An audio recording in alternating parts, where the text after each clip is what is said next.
പുനലൂർ താലൂക്ക് ആശുപത്രിയിൽ BSc nursing college ആരംഭിക്കാനുള്ള ശ്രമങ്ങൾക്ക് തിരിച്ചടി.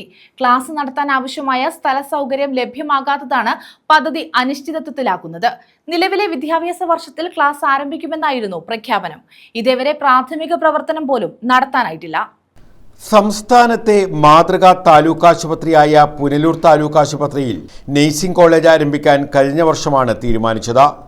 ആവശ്യമുന്നയിച്ച് PS സുബാൽ MLA ആരോഗ്യമന്ത്രിക്ക് നിവേദനം നൽകിയിരുന്നു.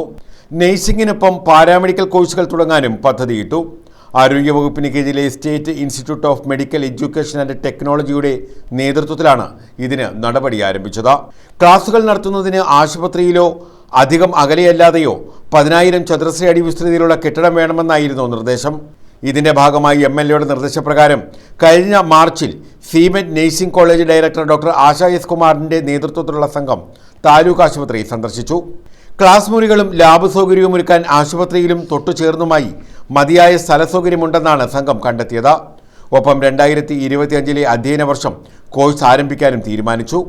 എന്നാൽ വിശദ പരിശോധനയിൽ ക്ലാസ് മുറികൾ സജ്ജമാക്കാൻ കൂടുതൽ സ്ഥല സൗകര്യം ആവശ്യമാണെന്ന് ബോധ്യപ്പെട്ടു. ഇതേ തുടർന്ന് പുനലൂരിലും പരിസര പ്രദേശങ്ങളിലും കെട്ടിടം ലഭ്യമാക്കാൻ MLAയുടെ നേതൃത്വത്തിൽ ശ്രമം നടത്തിയെങ്കിലും വിജയിച്ചില്ല.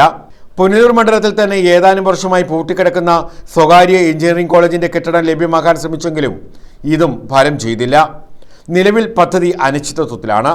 ആവശ്യമായ സ്ഥല സൗകര്യം ലഭ്യമാകാതെ പൊതുമേഖലയിൽ നഴ്സിംഗ് കോളേജ് എന്ന സ്വപ്നം യാഥാർത്ഥ്യമാകില്ല. താലൂക്ക് ആശുപത്രിയിൽ 10 നിലയുള്ള കെട്ടിടം ഉൾപ്പെടെ ഉണ്ടെങ്കിലും തിയറി ക്ലാസുകൾ നടത്താൻ സ്ഥലം ലഭ്യമല്ല. പകരം നഴ്സിംഗ് കോഴ്സിനുള്ള പ്രായോഗിക പരിശീലനം നൽകാൻ മാത്രമേ കഴിയുകയുള്ളൂ. ഇത് യാഥാർത്ഥ്യമായാൽ ആശുപത്രിയിൽ നഴ്സുമാരുടെ കുറവിന് വലിയൊരളവ് വരെ പരിഹാരവുമാകും.